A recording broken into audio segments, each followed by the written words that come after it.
متقدمه. مش نحكي لك زاد على كل المسؤوليات تحملتها واللي خلالها مش فقط اكتسبت الخبره، في خلالها واجهت ازمات.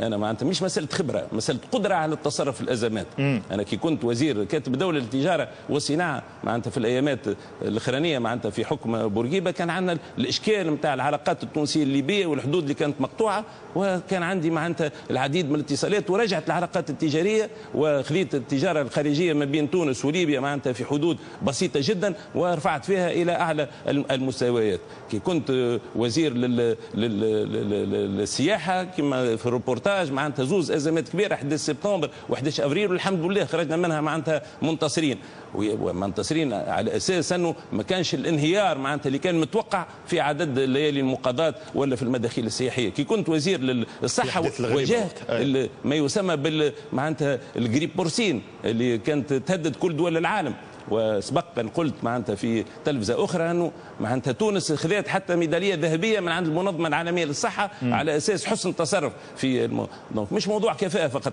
انا نقول لك يلزم الجانب الانساني هو ضروري، خاطر كما ما فماش الجانب الانساني ما تنجمش تحمل المسؤوليات، تنجم تخدم شعبك اذا كان ما توفرش فيك معناتها لي فالور هيومان هذه معناتها الجانب الانساني يتحدث عليه مش كافي، ولكن لازم من ناحيه اخرى. الى جانب هذا لازم الكفاءه القدره على التصرف في الازمات، الى جانب هذا الصدق في القول وفي الفعل، مش مسألة وعود هو برنامج ونوعدك وغدوه باش نعمل لك ومن بعد ما يصير حتى شيء. وانا بينت انه كل ما تعهدت بشيء الا ونفذته.